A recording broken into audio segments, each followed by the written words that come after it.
welcome to this coffee break on this.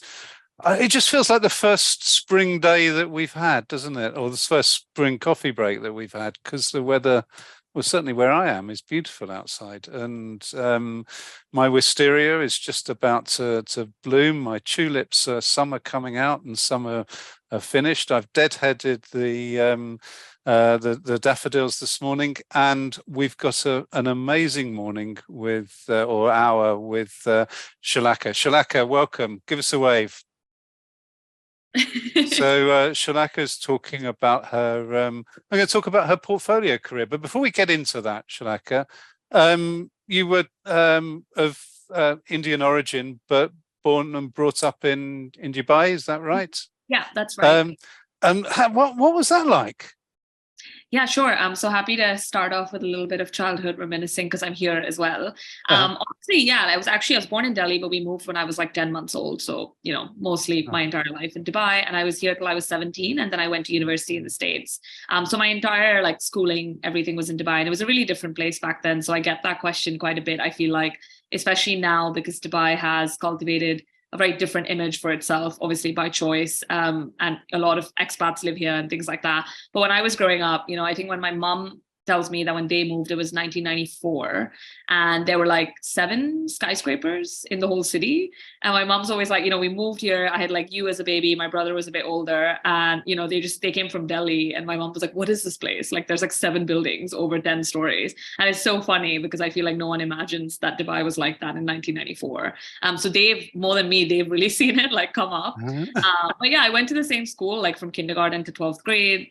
So I had like the same teachers, the same friends. Like it was really homey. Most people lived like in the same kind of neighborhoods near me. So the whole thing was very like sheltered and cute, I guess. But obviously big city, like we saw the metro come up. The metro came when I was like last 2 years of high school, like really basic stuff like that. And now every time I talk about it, people are like, "Oh, Dubai, oh this, oh that. Like, what do you guys do?" And I'm like, same thing. I come home, hang out with the cat. My mom and I go for walks. Like, pretty similar life that I used to lead.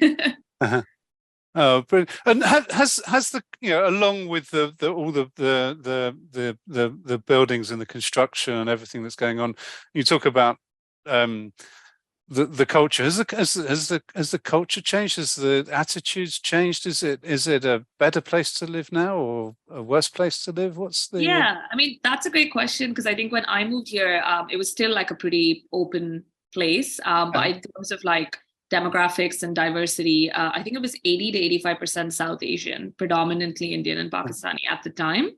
So even now, like most people in Dubai, like will speak English, of course, but they speak Hindi as well, just from those times. But now it's so diverse, like in terms of people from all over the world, really, and things like that, which is great. In terms of cultural changes as well, like when I was growing up, so it's Ramadan. Today's the last day of Ramadan here, and it's Eid tomorrow. So it's going to be public holidays and things like that. When I was growing up and it was Ramadan, like I'm not Muslim, so none of us, obviously, we don't follow any of it, but we weren't allowed to eat or drink outside in school. So break time and lunchtime was converted to be completely indoors, because you were supposed to respect the fact that it was Ramadan and people were fasting. And then now, like yesterday, my friend had asked me to come along for a bit of shopping. And before we went in, he was like, "Oh, let's grab a beer." And I was like, "Isn't it Ramadan?"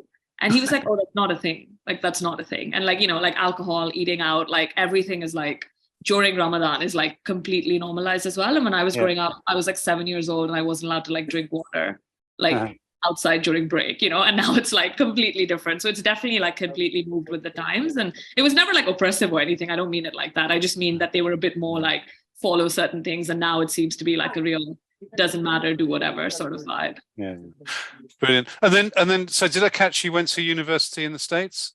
Yeah, so I moved at 17 for university to the States. Whereabouts? UVA, so University of Virginia. So I did 4 years there.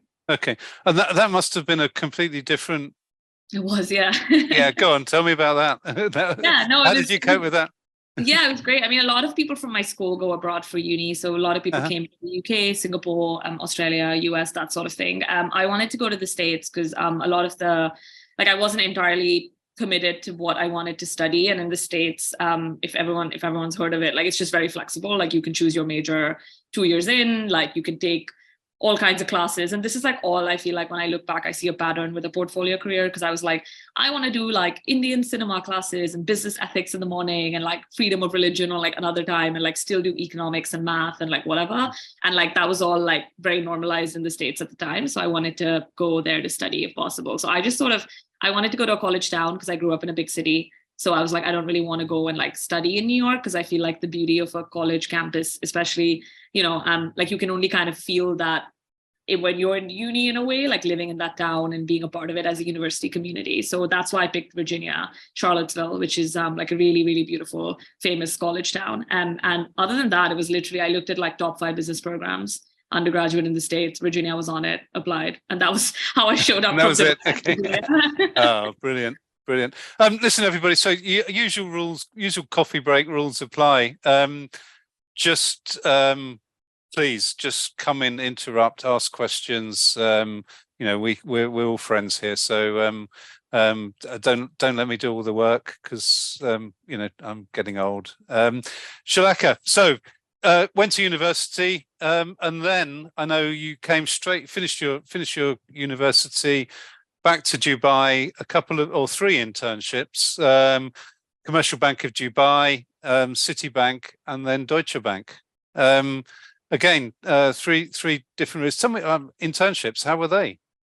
Yeah, they were all good. I did those all on the side during university, not after. So I would come home in the summer and do like 4 to 8 weeks or something, interning. Honestly, the first 2 years when you're like 18 and you intern at a bank, at least back then, like it's not, it's not rocket science. Like you're doing a lot of like learning and like slowly picking things up. And I was always only there for 4 to 6 weeks. I think I did Deutsche for 5 or 6 weeks, and I was midway through uni. So I think there it was a bit more, like hands-on, and I got to learn a bit, but I always did different sort of areas of the bank, and I was just to get a bit of like that experience in before my 3rd and 4th year, when I would actually be applying for like conversion to full-time roles and things like that. Yeah.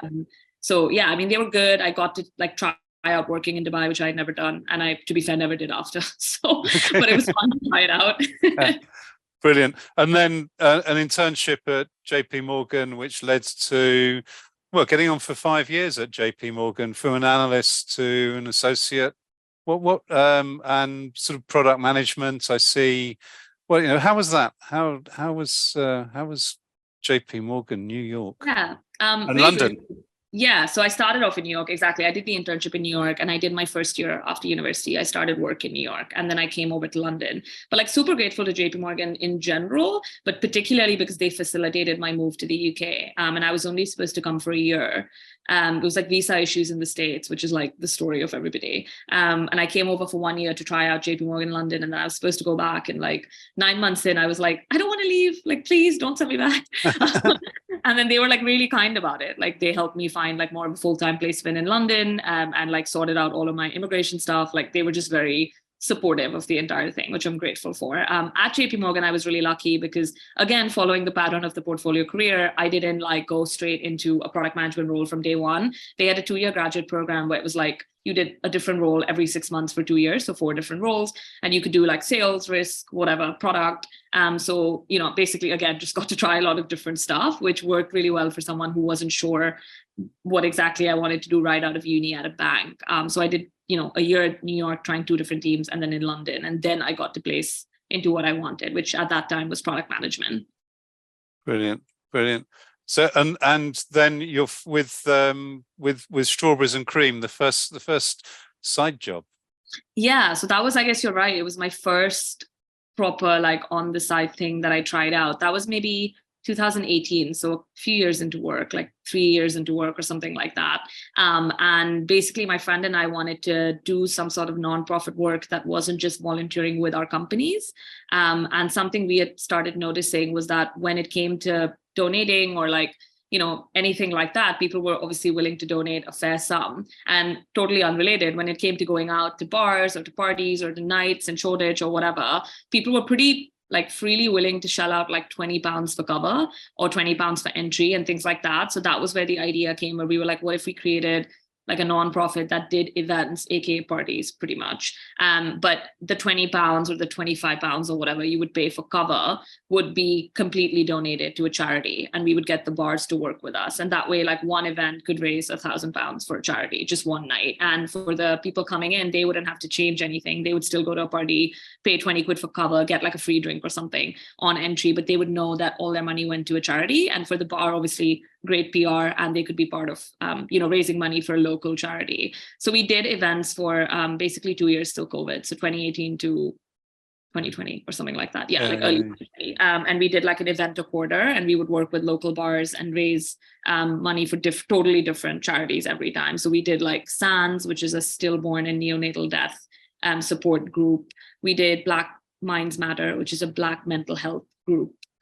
So we did like quite like a fair range. Or we did AGPA, which is a classic, like famous charity that does some really great work. And that was just really like, it wasn't something that required obviously tons of time outside work, but it was still, just a really fun thing to do. And I did it with a close friend. So that made, he was also actually still at JP Morgan. So that just made it even more fun. Brilliant. And then during that time, you moved from JP Morgan to Deutsche Bank.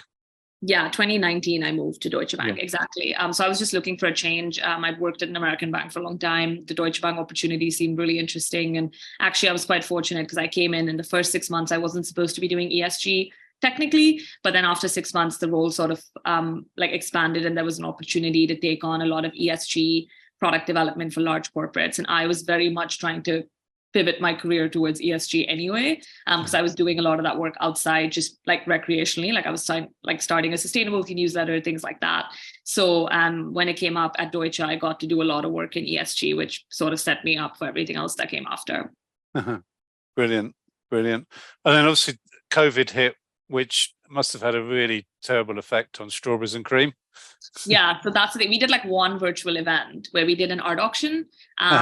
And that was sort of it, because then obviously it was like 18 months of no events. And then when we came out, and people didn't really want to do Zoom events, we did like one virtual, but even we were like, to be on Zoom more, like how awful. So I didn't want to do that. And then 2022, everyone was just sort of out and about. And even we were like, let it die a natural death, like in a good way, like call it sort of. And then June 2022,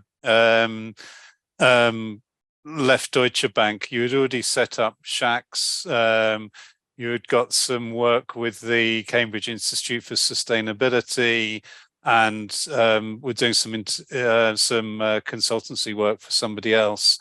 And that's when the what happened? Why suddenly throw this great career away and think, right, I'm going to I'm just going to get a portfolio career. I'm going to have a load of different gigs. What happened?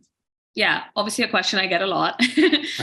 But basically when COVID started, obviously we were all at home, quite a bit more. And I was doing a lot of the classic, well, I wasn't baking bread, but I was like painting and doing stuff like that. But I just had a lot more time to think about things. And I started thinking about how I'd never taken a gap. So I went to uni at 17, I started working at 21, and I just never taken any time to travel or to do anything other than, weekend trips and like work, like during work stuff.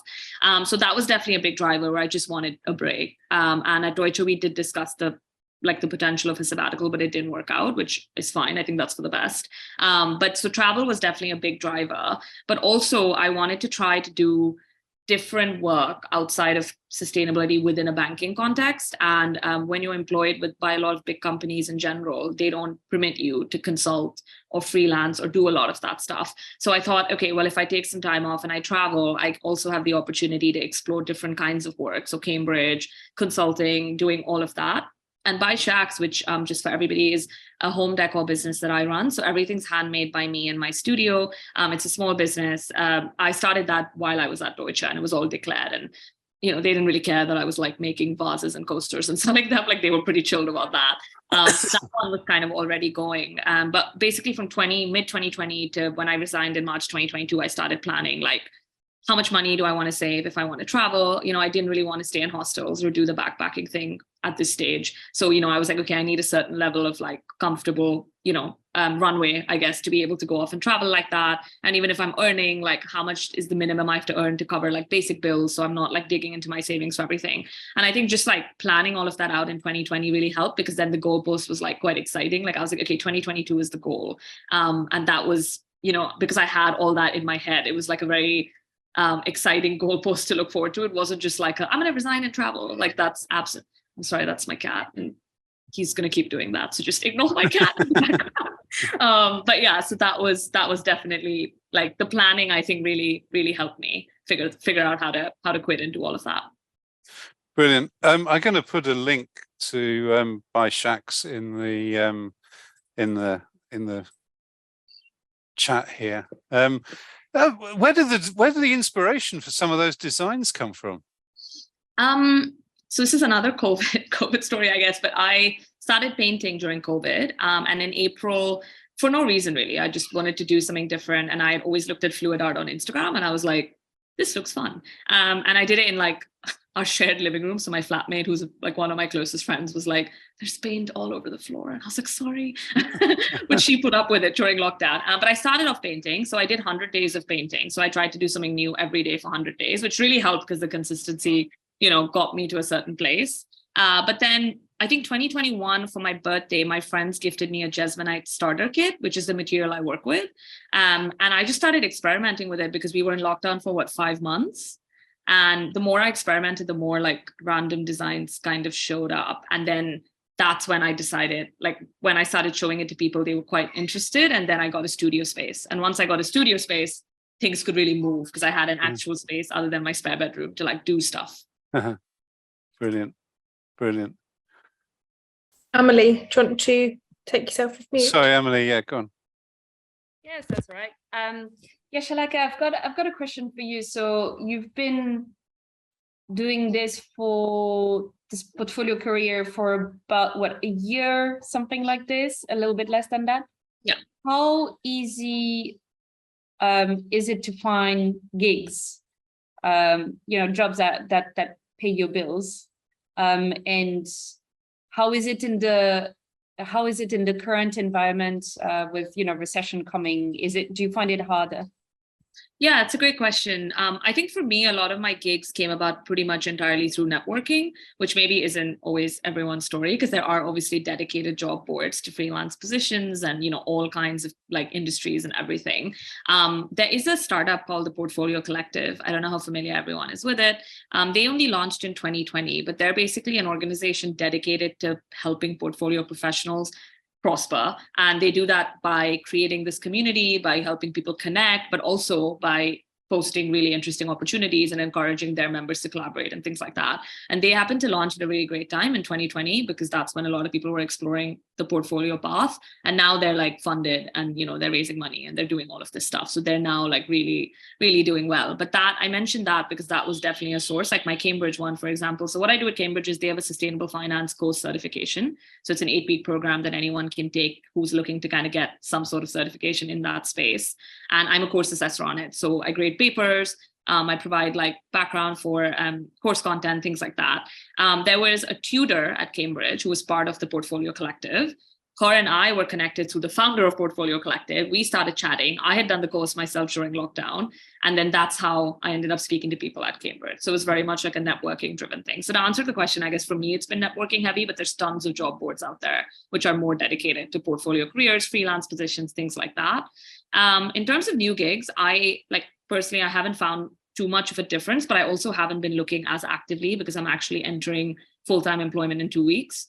So I was more busy with interviews and things like that. So I wasn't looking to take on too much more since I already had 3 kind of gigs and I was traveling a bit. So I haven't noticed that difference, but that could very much be because I haven't been openly looking as hard as I was before. Sandrine, you've got your hand up and I think I know why. Yes. Firstly, Shalaka, thank you so much for your level of energy and your passion. It's so refreshing. Thank you. And I believe in karma because I'm obviously a bit later in life than you doing that, but I'm exactly doing right now what you've been through. So, which is very interesting. Now the question is, and that's why Mark read my mind. So, secondly, congratulations for passing the Cambridge course, because I've been through it myself last year for the business sustainability management. You have no life. You have no life for every week handing over your paper, especially on a Saturday night. And funny enough, I'm about to sign up for sustainable finance right now. So that's why that echoed what I'd like to know, to share with the audience who might be interested in moving in sustainable, or even without moving into sustainable, because it's the buzzword we hear everywhere, especially working in finance. What would be interesting is to get your view specifically on that certification. Obviously, I understand you don't get commission from Cambridge. You're not advertising for that course, so to speak. That's why it's great to have your impartial view on that. Number one, about the course itself. Number two, what was the impact post that course on your career itself and on yourself, on your everyday life? Because it's not only about, giving back to the community and climate change and all of that, but it's about your personal life as well. So if we could have one, your view on the course, two, as a quick recap, the impact on your personal life and your professional life, I'll be very thankful. Thank you. Yeah, sure. So for the course, I mean, I highly recommend it, not just because I'm a course assessor. I did it at the time because I had just sort of, like I was mentioning, I had started doing ESG more as my full-time job. And I was working with a lot of sustainability professionals as a result. And I felt like, to give myself a level of credibility, some sort of, accreditation or certification would make me look more competent, even if maybe that's not true or that's not the case. So that was the mentality with which I entered the course. But when I actually did the course, I learned quite a lot, because they cater it very much to finance professionals, which is helpful because it's not just sustainability. But also, I mean, the level of access you get to tutors and people at Cambridge who are willing to answer your questions, who are willing to do discussions with you. And a lot of it is based on like discussion and it's essays and things like that. So you do end up thinking and interacting with people who help you, like push you in a certain direction, which I think is great. And the other thing I like about the course is that the whole thing is catered towards you taking action at the end as a sustainability professional within financial services. So for example, like the final module is an action plan, and the action plan is extremely specific. Like it wants you to name people that you would contact in your organization if you wanted to launch like a specific thing, and you get graded on the fact that, you name people, you have SMART goals, things like that. So, I mean, it's a course that's not wishy-washy, I guess is what I'm trying to say. Like it makes you come up with a plan, and it's catered towards your world of sustainability within finance. So I think that's why I'd recommend the course. It's not cheap. I mean, it's like £2,000, I think, at this point, without a company discount, of course. But like, I think I did it during lockdown, and it was good for me because I had the time to commit to it. And I did it in like January, February, when I knew I would be the most depressed. So I was like, busy with the course and like kind of keeping myself busy. But you are right, it's a time commitment. It's an essay every week or a quiz every week, and essay weeks, like you do have to submit them. And like you have to have cited references, or you get marks deduction, things like that. So it is work, but I think it's worth it. And obviously it's Cambridge, so it's well recognized no matter where you go, right? It's a university where everybody knows the university. And then your second question was the impact on my personal and professional life. So I think personal life, or I guess both lives, the network, if you do the course, you join quite like an interesting network of people who are maybe just as passionate about sustainability or sustainable finance. And I think access to that network's been great. I have access to an even wider network now because I'm an assessor. So I have direct access to the tutors and to everybody basically at Cambridge who grades a lot of those courses. And most of those people, do some really cool things. Like they work at the UN. They all come from like really interesting backgrounds. So again, like I keep stressing network, because for me, network has always been what opened doors and got me opportunities. So just naturally joining some of these networks has been really, really useful for me. In my job as well, I think doing the course, I don't know if it like helped me in my day-to-day job in a way that I can pinpoint, but I definitely think it got me thinking about certain things as someone who had never worked in sustainable finance, but had always been interested in sustainability. Like it definitely influenced my way of thinking. And my team and my MD and stuff were really supportive, of course, of me doing it and like taking that time out and things like that. I think especially if you're someone who's interested in sustainable finance, but hasn't had too much of like work experience with it, I would recommend it. I think maybe if you're as far along now, like I think now that I've had about 4 years working in sustainable finance, I think it would be a little bit basic for me at this stage in my career. But I think when I did it, I was very much at that starting stage. So it did help me think a certain way and think about wider implications of sustainability in my, smaller world of corporate banking.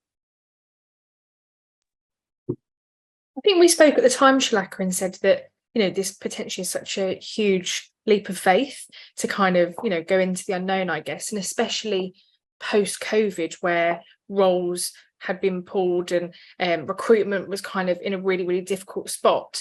Did that kind of play on your mind a little bit when, handing in your notice, and obviously the travel aspect's great and you'd saved some money to kind of fall back on, but there must have been a point where it was kind of, a little bit of just it kind of played on your mind a bit. Yeah, no, I mean, definitely, right? I think even if things weren't like economy wasn't like it is today, it would still play on your mind. So in a way, like 100%. But I think because I like psyched myself up for so long, when I did resign, I just felt relief. And I didn't feel relief. Again, I stress, I really actually liked my MD and he was awesome, like offering sabbatical, like saying, come back in a year. Like he was just very supportive and lovely the whole time.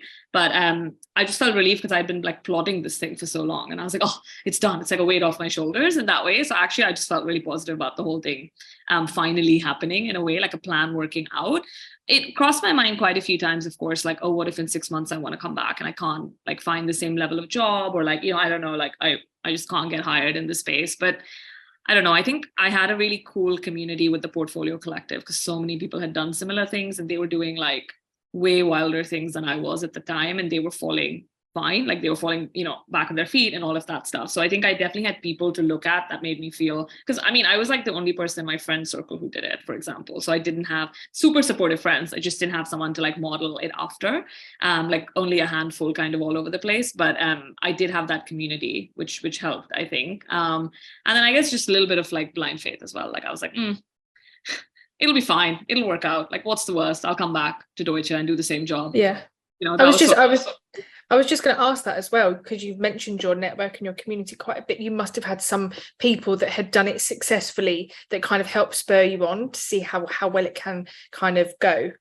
Yeah, they had done like variations for sure. Like some people had like quit to start their own company. Some people had like quit, just to take a year off to do zero work, like only travel the world. Like now, actually, funnily enough, like a few months after me, I have like, not because I've done it, I just think maybe it's that age as well. Like most of my friends are 29 to 32, like that sort of window. And a lot of them have now done it. Like one of them just got married and they're taking like a 1-year break to travel around the world and things like that. So variations of what I did. I think the portfolio element was quite specific to the Portfolio Collective. Like I wouldn't say I've seen that as much in my friend circle.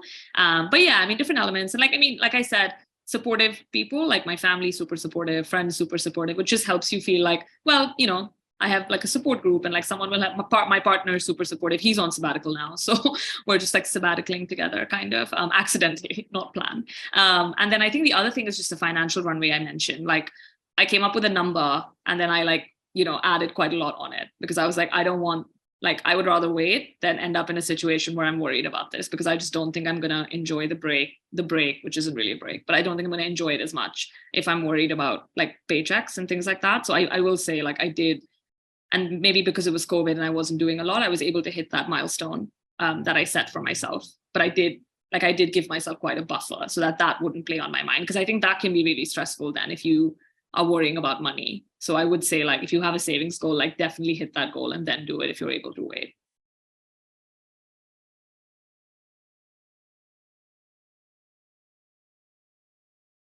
Sorry, unmute myself. Shalaka, I know, so Tina, on the call here, Tina, your sort of portfolio career, but at the other end of your career, if I can say that, rather than Shalaka at the beginning of her career. Shalaka, do you think, and Tina, what are your views, that actually a portfolio career for somebody, I'd say at the beginning or early in their career, is sustainable, Shalaka? Do you think it's something you could have done forever? And that's it, right, Mark? Yes, yeah. Yeah, I mean, I think again, it depends on your goals and your like from a financial perspective, also from a career perspective, because there are some people who embark on a portfolio career to do very different unrelated things, which is kind of what I was doing to an extent, but I had that team of people already tying it all up.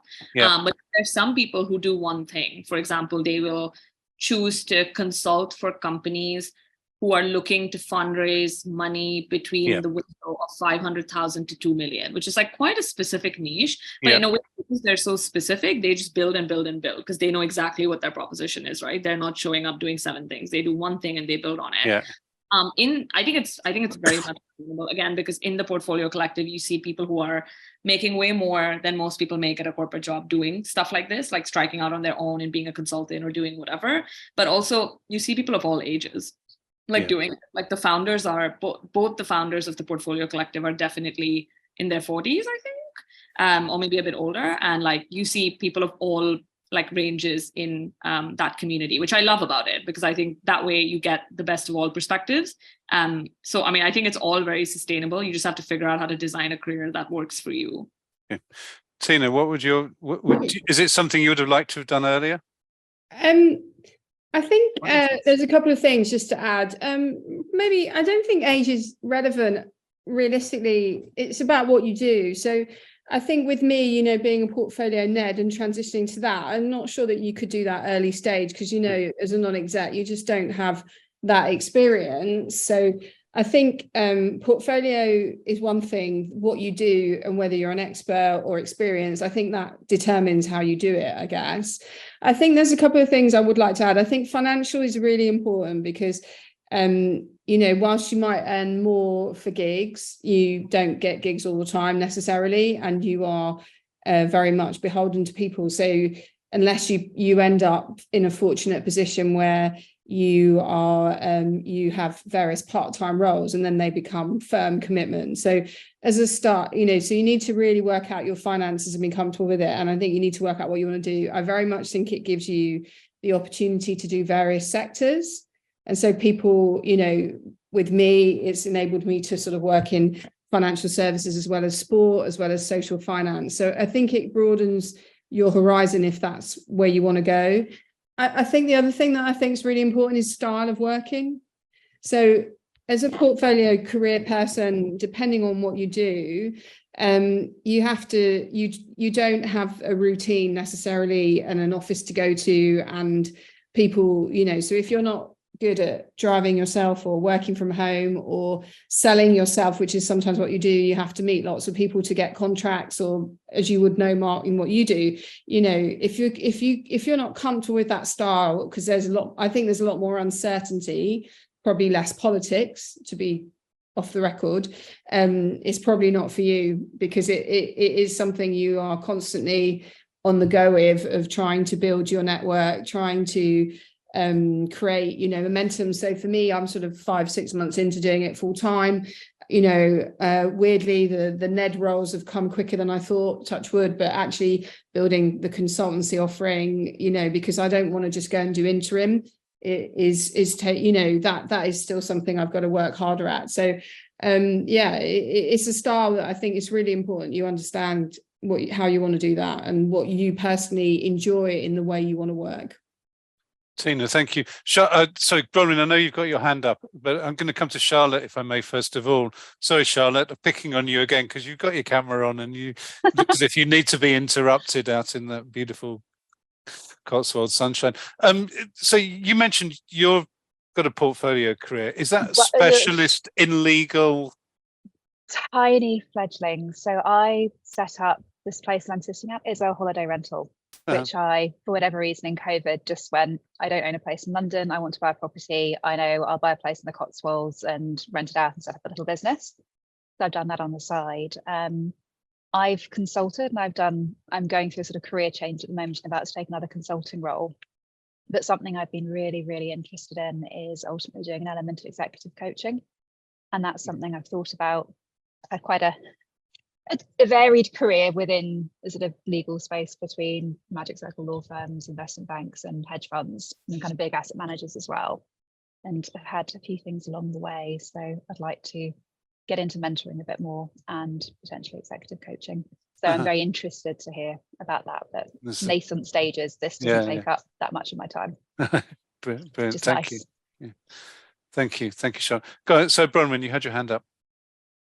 Yes, I mean, it's funny because I'm obviously coming sort of almost out of the portfolio career, which was by need rather than by design. But I think one of the things always to be, and I'd be interested to know how other people are finding as well, is that often you've got lots of different roles, and essentially you're answerable to many chiefs in some ways. And how do you manage? How do you, as you say, ensure that you're, first of all, you're not doing too much for free when you're in the expectation of what might be coming your way. And secondly, it's just about, exactly managing your time, because there are still the same number of hours in the day. And if obviously you're going to be delivering on different projects, or, diary management obviously is key within that. But I would love to know, and that's always been something I've sort of struggled with the juggle, because a lot of it was being done around being also the default parent, so therefore trying to get everything else into the diary within that. But I'd be really interested to know how other people have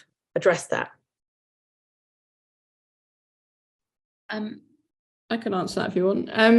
I can only give you my experience of it. I think you obviously need to not take on too much is the first thing, which is and I completely empathize with your people will ask you to do things for free, particularly in the not-for-profit sector. So there has to be a bit of no. And I think you just have to define your boundaries, and you have to really stick to them.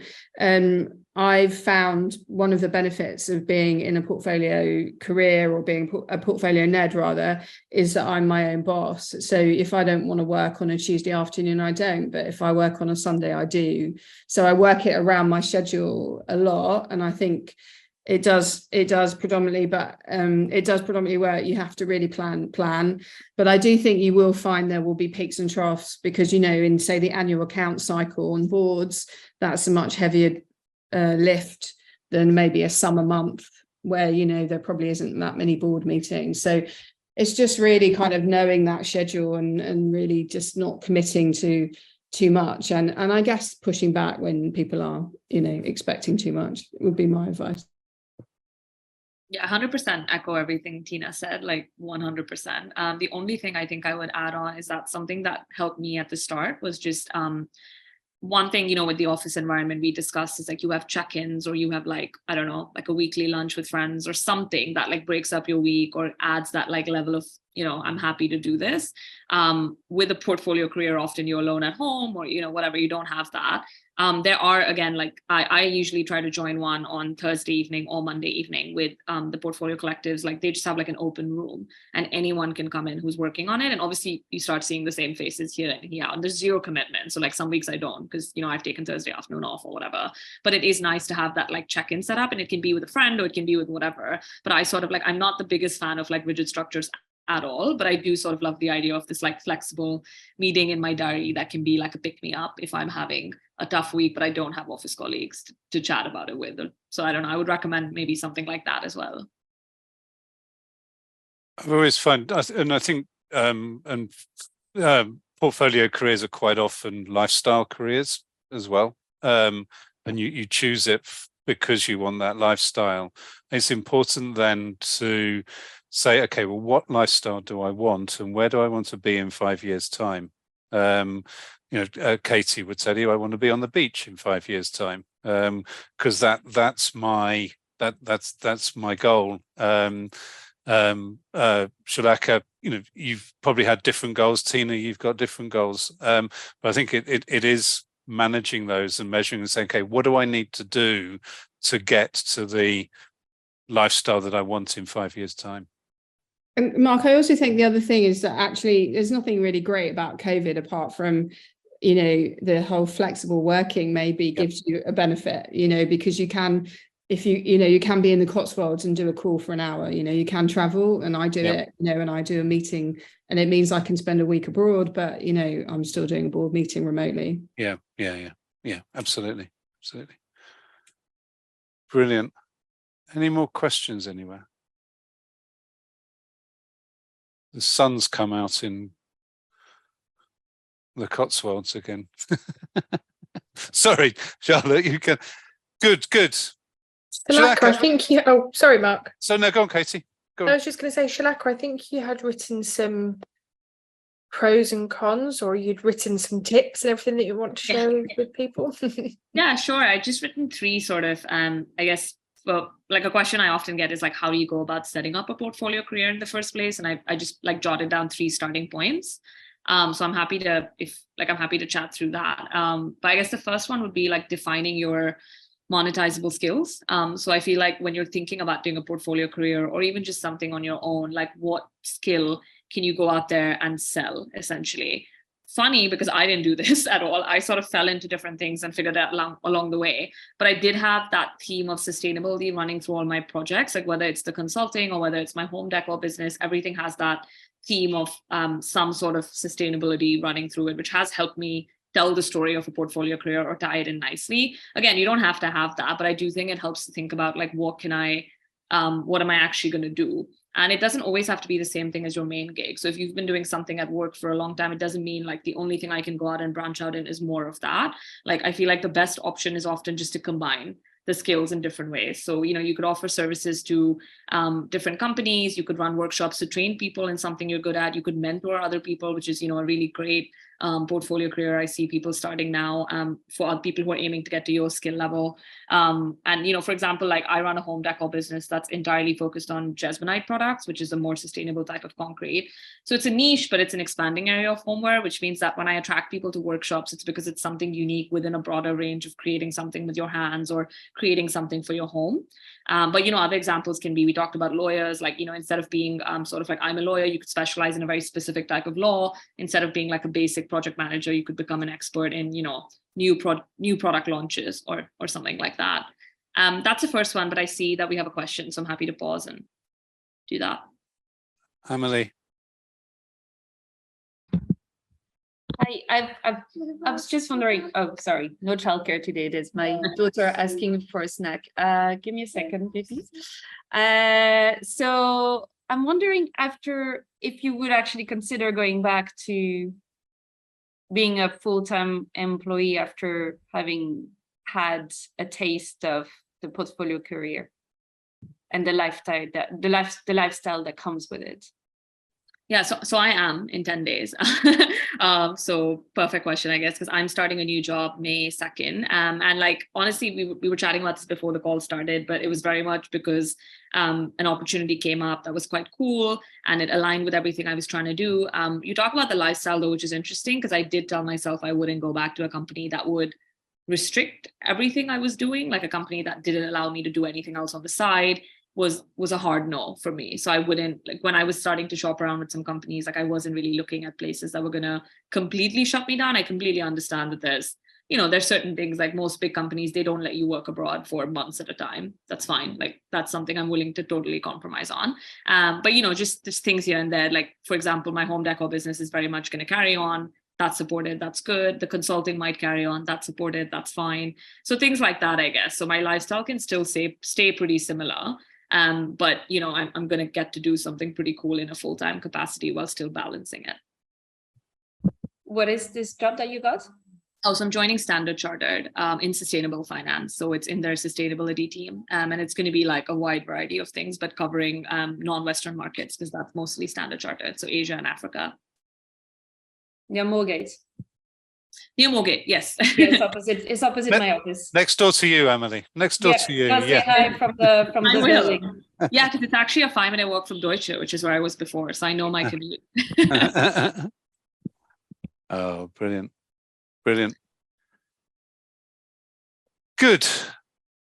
So, Shalaka, well, best of luck with and I think one of the things as well is with that is, you can keep those things going, your by Shaq's business, but actually you can always go back to things. You've had that confidence, that experience to realize actually, I don't need to be driven by a paycheck. I can, at another point in my life, go and branch out by myself, and I can keep my exciting homeware business going as well. You've got everything then, haven't you? Yeah, and I think also just a certain level of like self-confidence that you get from doing something like this, where I think just taking the leap is quite difficult and it feels really scary. And then if you're able to do a few things, and the first time someone paid me to buy a vase I made, I was like, what? Wow. Well, the first time somebody was like, oh yeah, you can grade papers at Cambridge, I'm like, yeah. That's crazy to me. And now obviously I realize that it's not that crazy, but when you first start doing it, you start believing in yourself a lot more, right? Like you start doubting yourself a lot less. So from a confidence perspective, I think it's great. I still get a kick every time I raise an invoice. It's just, it's kind of somebody's brought me and paying or brought our services or something, and it still gives me a great sense of achievement. So I know where you're coming from there. I know. Sandrine sent us a heart. Yeah, it's so inspiring to listen to all of you. But just actually one point.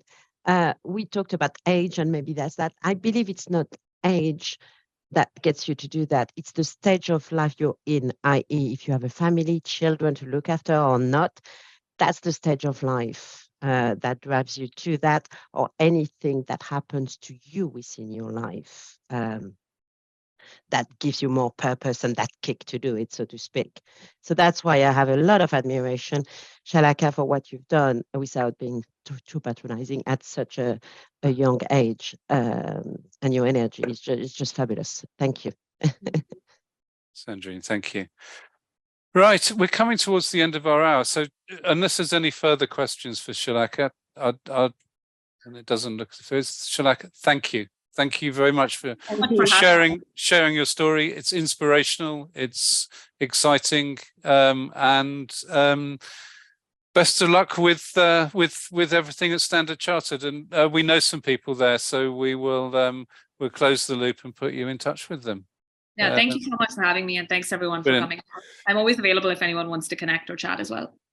Indeed. Thank you. Before we go, though, Katie, we've got some really exciting things coming up as well. We do. So the coffee break in 2 weeks' time is actually a really open discussion. We want you all to come on and talk about what your organisations are doing for their internal women's groups. If you're not currently working, then perhaps you can come on and share what your old organisations are doing, or in fact groups that you're a part of, whether they're membership groups like E2W, but we want to kind of help share the knowledge and help give other people a bit of advice and share perhaps what's not going so well. So yeah, a very open discussion in 2 weeks' time. And then 2 weeks after that, we've got our coach Louise coming on, and she's going to be talking about the most common and dreaded interview question, tell me a bit about yourself. So this is something that obviously is going to come up a lot. Shalaka has just been through it recently. It's incredibly nerve-wracking, and I think no matter how much you're comfortable with this question, it's still something that you can stumble on. So if you're interested, we've got that one. And Katie, I think that's not, I mean, I think, sorry, I'm going to interrupt you, sorry, because I'm a man, so I can. I think that is not just, Katie, you may disagree, it's not just for people who are in the interview process. No, absolutely not. No, every day of our lives, it's how do we present ourselves? Yeah. Networking, introductions, exactly that. So and then we've got one more coffee break on the website, which is a partnership that we're currently just going through the process of finalising, is Ned on Boards. So their COO is coming on to have a conversation with the community about the kind of partnership that we're going to have, the course that we're going to be offering to our members, and a bit about kind of the Ned world. So quite a similar conversation to today. And then finally, we've got our networking drinks, which I've booked for the 8th of June. So I've managed to get a really nice venue. It's called the Libertine. It's in the vaults that are kind of underneath the Royal Exchange. So a different venue to where we've been before, but hopefully you'll all be able to join us. It'd be nice to get together in person, kind of celebrate the start of summer, hopefully have some nice weather. So why not go underground? Brilliant. Okay. Katie, when is the date for that in-person meeting? The 8th of June. Yeah, I'll pop it here now. Sophie, I've just Kate, I've just done it. I've put it. Oh, there you go. We've both done it now. We've done the same minds. Coordinated. Coordinated. Exactly. And then we are in talks about a couple of other different bits and pieces as well, which we're waiting to get kind of signed off before we put them on the website, but I'll always share them on the WhatsApp group and LinkedIn as well, so keep an eye on there. Brilliant. Super. Sounds great, Stephanie. Thank you very you. much. Listen, look forward to seeing you all in a couple of weeks' time. We're here if you need us. Thank you for joining us, and love you all. Thank you. Have a good rest of your week.